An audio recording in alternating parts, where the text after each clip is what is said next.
Hello, this is Black Online. If you're new to my channel, know that I share real and interesting stories. So if you like this kind of videos, don't forget to click subscribe below and activate notifications. Let's start. The mystery of Joyce Vincent's disappearance. Mysterious case. 3 years. Is she a fake character? Where was she? Where are her parents? A nobody who died. Solved case. We often hear of people who've disappeared under mysterious circumstances. The duration varies from one story to another. Some people have returned, while others remained a mystery to this day. But all these incidents have one thing in common. The police always put in their utmost effort to find clues and try to gather the smallest details. However, today's story is very strange. It's a case where the police didn't intervene. Neither the family nor friends. Not even one person tried to look for the missing person. Imagine, even after she'd returned, no one recognized her or cared, as if she never existed, as if she were a fictional character. Between 2003 and 2006, where was Joyce Vincent? And why did no one look for her? I'm sure this may be the strangest disappearance story you've ever heard, so let's get into the details. Joyce Carol Vincent, from 2003 to 2006, mysteriously disappeared. But what's stranger than her disappearance is that during this period, the police didn't receive any report about her disappearance. The police didn't get any report from her family or friends. Her electricity bill about her at all, and part of her rent continued to be paid regularly during her disappearance.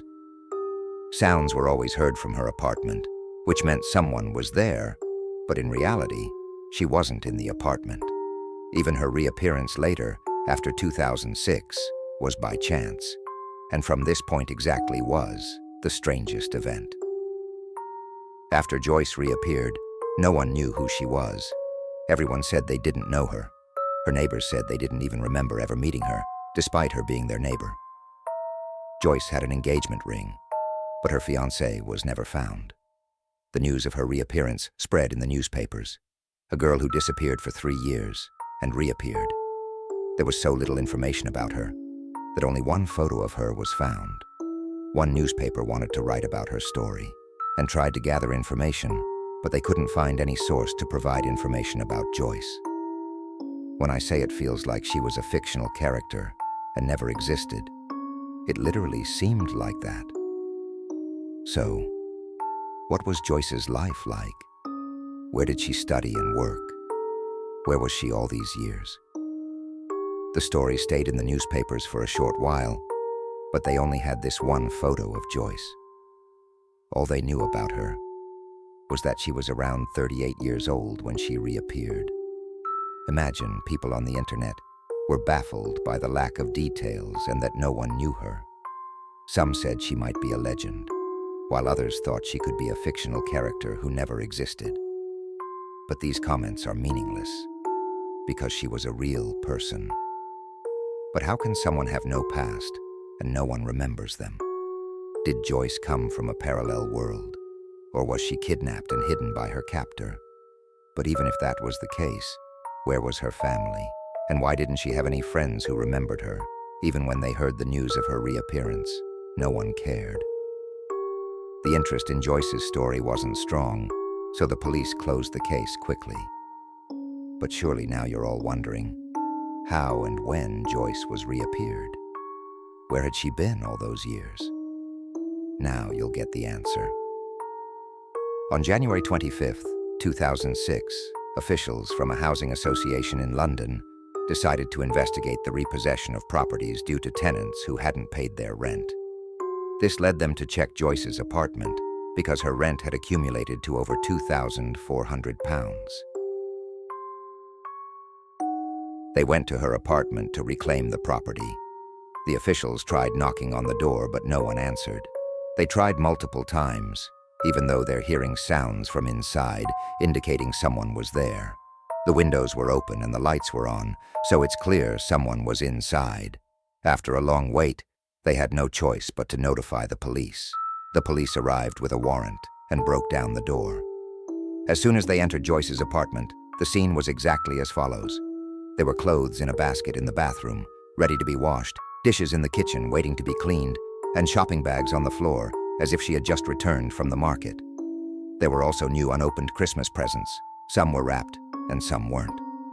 In the corner of the room, the police saw a television on, loudly playing BBC One, with TV's light reflecting on Joyce. She was lying on her back on the sofa, but she was a decomposed body. The sight was horrifying and disgusting, and the smell of decay filled the apartment. Even the windows had maggots, typical of decomposing bodies. When the police entered her apartment to confront a woman who hadn't paid her rent and wouldn't answer the door, they did not expect to find her body. That had been decomposing for 3 years. At Joyce's door, there was a pile of mail she hadn't collected, and her fridge contained food that had expired since 2003. Her body was so decomposed that only bones remained, and she was identified through dental records, with an old photo of her smiling. This is very rare, for a body to remain undiscovered for so long. How did Joyce die? Was she murdered? To answer these questions, let's go back in time and learn more about who Joyce was. On October 19, 1965, Joyce was born in Hammersmith, United Kingdom, to an Indian mother and a British father of African descent. The first shock in Joyce's life was her mother's tragic death, due to complications during surgery, when Joyce was 11. She then lived with her father and 4 sisters, who were older than her, who took on the responsibility of raising her, since she's the youngest. Her relationship with her father was reportedly strained. Initially, it was reported that her father died in 2001, but it was later revealed he actually lived until 2004. Joyce's childhood didn't have much of note, or at least that's all we know. There could be a lot we don't know. I'm telling you what was revealed. Joyce attended school until she was 16, then dropped out of school for unknown reasons. In 1985, at the age of 20, she worked as a secretary at a company. Over the years, Joyce worked various, sometimes odd jobs, but eventually settled at a well-known accounting firm from 1997 for 4 years to 2001, when she left, since she decided to resign for unknown reasons. Her colleagues thought she had found a better job and moved to a nicer neighborhood. They said that they lost contact with her to the point of forgetting about her. No one knew that Joyce had faced a traumatic experience that affected her life, that led her to live in a shelter for abuse victims. No one knew the kind of abuse she faced because of her mysterious life. So it was difficult for them to get accurate information about her. According to the analysis, it is said that she entered into a bad relationship and was harmed by it. Immediately after that, she severed ties with her family, which was strange because she cut ties with her family without any apparent reason.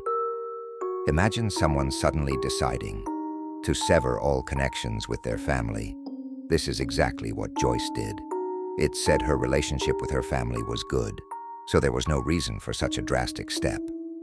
The simple conclusion drawn is that she felt ashamed of being a victim, so tried to isolate herself from the world. It's also possible she was hiding from her abuser. However, these are just theories, and the exact reason for her isolation remains unknown. The housing association provided her with an apartment above a shopping center in Wood Green, London, in February 2003. Joyce likely died in December 2003, leaving a gap of nearly 3 years during which no one thought about her, not even the rent officials. How did her TV stay on for 3 years without power being cut off?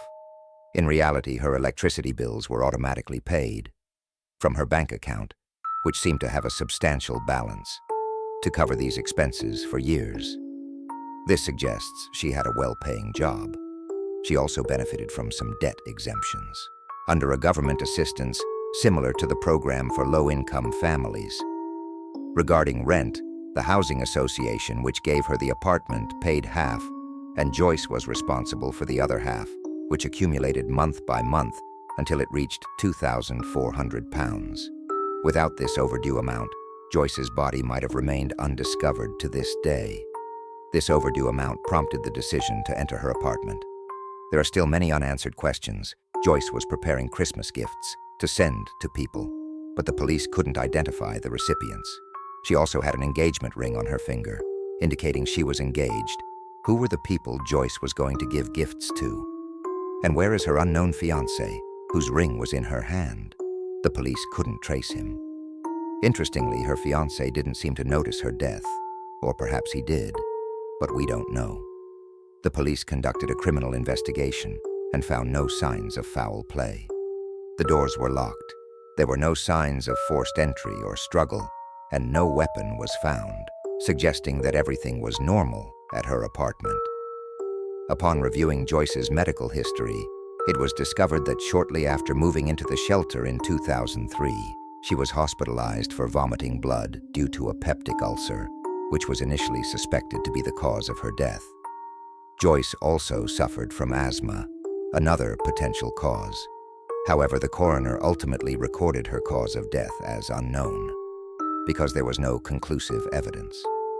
It appears that the police did not put much effort into investigating Joyce's death and didn't thoroughly seek a cause.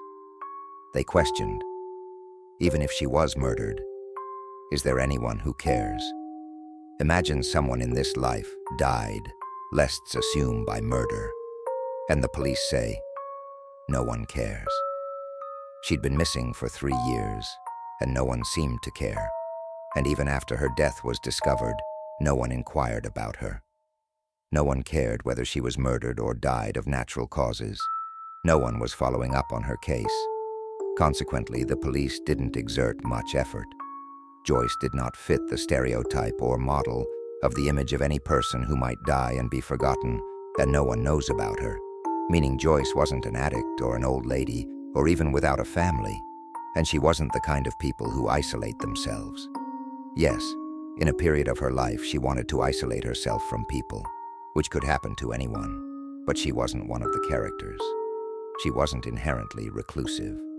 Despite this, the details of her disappearance remain a puzzling mystery.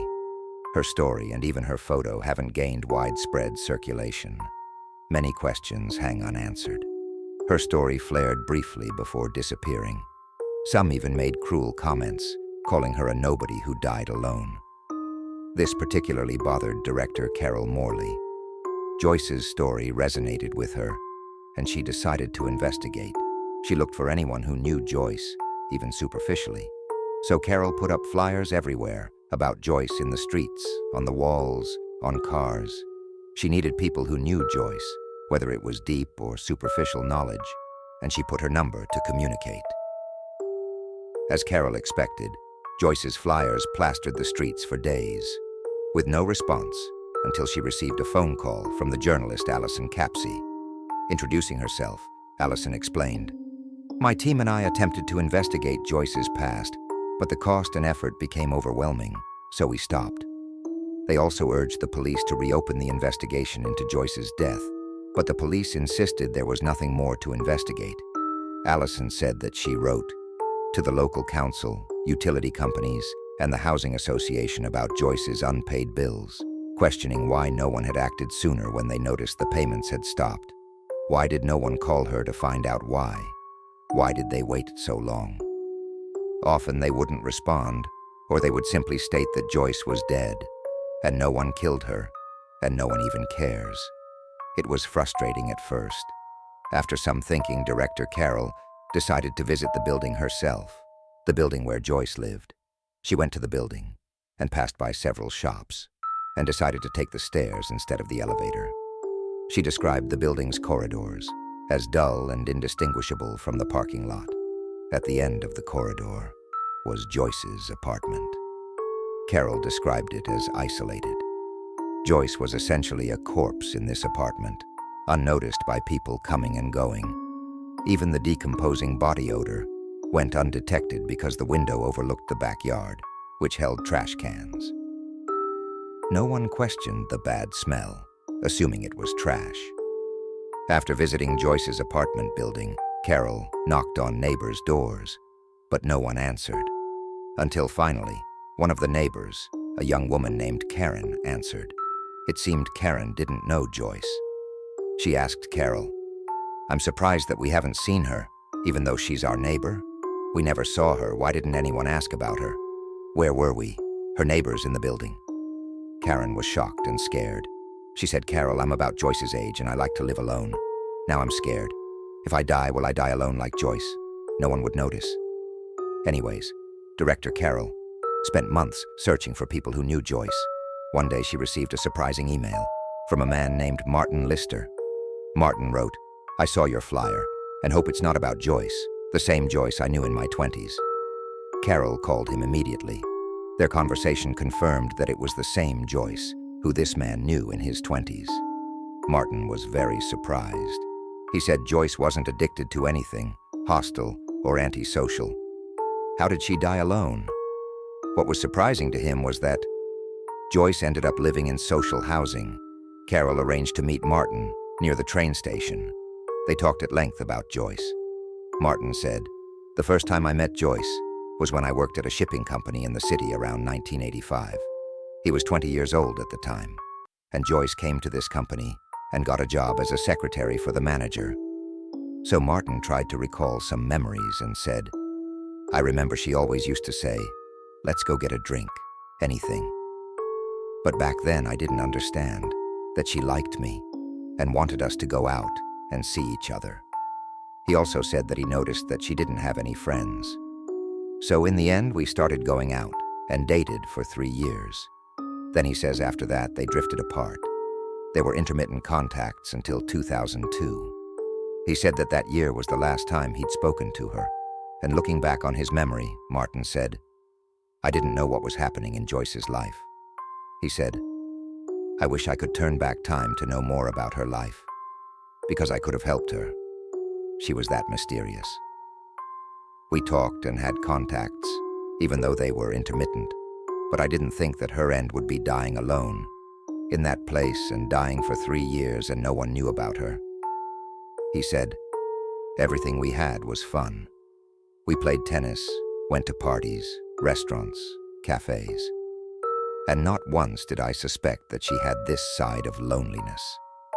Martin continued, "Since I knew Joyce, she always wanted to improve her life, especially her thinking. She used to take public speaking and presentation courses. I don't know how this could be her end. I never expected it at all." Then Martin picked up his bag and took out a picture of Joyce. He looked at it with sadness. This picture, we can say, was exclusive to him. He said in a low voice, "She was beautiful, and many people said she resembled Whitney Houston. But he said, I thought she was much prettier." He said that she inherited her thick black hair from her Indian mother, and that she had a very close relationship with her, especially since she was the youngest. All he knew about her father was that he was a carpenter. But then suddenly, while he was talking, he realized that he never actually met her family. All he knew about them were just simple things. This kind of made him feel like something was really strange, and he didn't understand it then. But he said, "I know that after she left this job, she didn't struggle in her life and got good jobs. I wasn't worried because she's good at these things." Then his voice tone changed to sadness. He said, "It seems like she wanted to marry me. But I didn't want to get married. I didn't want to settle down." Before the meeting ended, Martin opened his notebook, where he used to record phone numbers and addresses of his friends and people he knew. So Martin started flipping through the pages until he reached a page with information about Joyce, where he wrote her number and address, and said, "Look at this, Carol. Joyce was always changing her address, at least once a year." Which was a bit unsettling, but believe it or not, I never thought to ask her why, even though it was strange. The meeting ended. Carol thanked Martin and went home, but she still had unanswered questions about Joyce. Based on Martin's description, Joyce was a lovable character. Not very social, but that didn't explain what happened to her. A few weeks after meeting Martin, Carol was able to contact a mutual friend of Martin and Joyce, John Ianu, also known as John the Greek. John was described as outgoing and talkative. Carol decided to meet with him to ask about Joyce. John said, "I remember reading about Joyce's death in a newspaper, but I didn't connect her with the Joyce. who I shared an apartment with for a while. I feel guilty that I haven't spoken to her since 2002. John went on to say that he had been in touch with Joyce on and off over the years, but they hadn't seen each other. Carol now met a second person she had met who knew Joyce, and the last time he had been in touch with her was in 2002, and he was shocked by what happened. John said, Joyce was always pursued because of her beauty. Everyone wanted her. On top of her beauty, she was also very intelligent. He described her as someone who seemed to have lived multiple lives due to her many experiences. He suddenly stopped talking and asked Carol, "Why are you looking for her? Why are you digging up her past? What is it her story that draws you in?" Carol replied, "I don't want people to forget her again. It's enough that she died and no one cared. Joyce's story resonates with me because we have things in common. We are the same age, and my middle name is the same as her middle name, Carol. Also, for a period of time, we lived on the same street. Another thing I have in common with Joyce is that Joyce lost her mother at the age of 11, and I lost my father at the age of 11. So, in a way, I can almost understand Joyce and her struggles. That's why I decided to research her story and make a documentary about her, based on the information I'm gathering." John shook his head and said, "Joyce died because of neglect. We all loved her, those of us who were around her, but it wasn't enough to protect her." And the meeting ended. On her way home, Carol couldn't help but think about how no one seemed concerned about Joyce, not communicating with them. Why wasn't anyone worried or looking for her? Everyone expected her to be living better life, in a better place, and having a great time. She had everything, so why worry? Every person Carol spoke to was shocked by Joyce's end. Carol reached out to two of her colleagues, Dan and Kim, who had worked with Joyce at the same company. They told Carol that Joyce had worked with them for 4 years. She was a great employee, and during that time she got engaged to someone. And they were engaged for 2 years, then they broke up. But her fiancé didn't want to reveal his identity or come forward.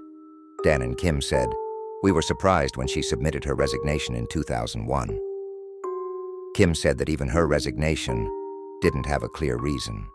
It seemed that she gave a different reason to each person. Rumors swirled in the company about why she quit.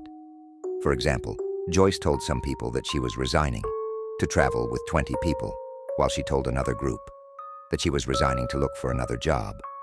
Dan told Carol, "I know this might sound strange, but I feel like we're talking about 2 completely different people, not one. I can't connect the Joyce we knew from the company with the Joyce you're talking about." Kim agreed with Dan, saying, "I agree.